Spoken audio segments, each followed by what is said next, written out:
जालना जिला परिषद के सामने है और एक न्यूज़ हमने कैप्चर की थी परतूर तालुका कारहड़ा गांव की, जहां पर शिक्षक यानी टीचर की पोल खोल की थी, जिसमें 7 बजे की टाइमिंग का शेड्यूल यहां पर टीचरों को दिया गया है, लेकिन उसका पालन न करते हुए टीचर 9:30-10 बजे स्कूल में आ रहे हैं, कुछ टीचर 8:30 बजे आ रहे हैं और स्टूडेंट जो एजुकेशन है उससे वंचित रह रहे हैं। स्टूडेंट का काफ़ी इसमें नुकसान हो रहा है, जिसकी हमने आज ज़िला परिषद सीओ से भी यहाँ पर मुलाकात की और ज़िला शिक्षण अधिकारी कैलाश दातखिड़ इनसे भी मुलाकात की।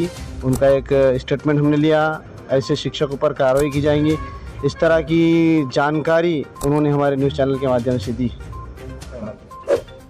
मी आपले बातमी व्हायरल झालेली मला पाहायला मिळाली, मी वाचलं त्याची म्हणजे बातमी पाहिली, सविस्तर बातमी पाहिली। कारळा गावामधील शिक्षक आणि तेथील मुख्याध्यापक हजर राहत नाहीत असं त्याचं स्वरूप होतं। त्यानुसार मी सर्व शिक्षकांना मुख्याध्यापकांना आवाहन करतो की आपल्या शाळेचा जो टाईम बदललेला आहे ती 7 ते 11 असा आहे। सकाळी 7 वाजल्यापासून 11 वाजेपर्यंत आपल्या शाळेचा वेळ आहे। आपण सर्वांनी त्याचं सचोटीनं पालन करावं आणि पूर्ण वेळ शाळा भरून विद्यार्थ्यांना अध्यापन करावं। विद्यार्थीविषयक गुणवत्ताविषयक उपक्रम राबवावेत आणि अशा शाळांमध्ये जर कुठे याच्यापुढे भविष्यामध्ये जरी कुठे आढळलं तरी आम्ही याच्यावर कारवाई करणार आहोत। जिल्हा प्रशासनाकडून विशेष पथकं स्थापन करून आम्ही तिथे जाणार आहोत। कारळा गावामध्ये सुद्धा आपली जी तक्रार आहे, कारळा गावातील आपण जी स्टिंग ऑपरेशन केलेलं आहे त्या अनुषंगाने आम्ही जिल्हा स्तरावरून पथक पाठवून आम्ही या प्रकरणाची चौकशी करणार आहोत।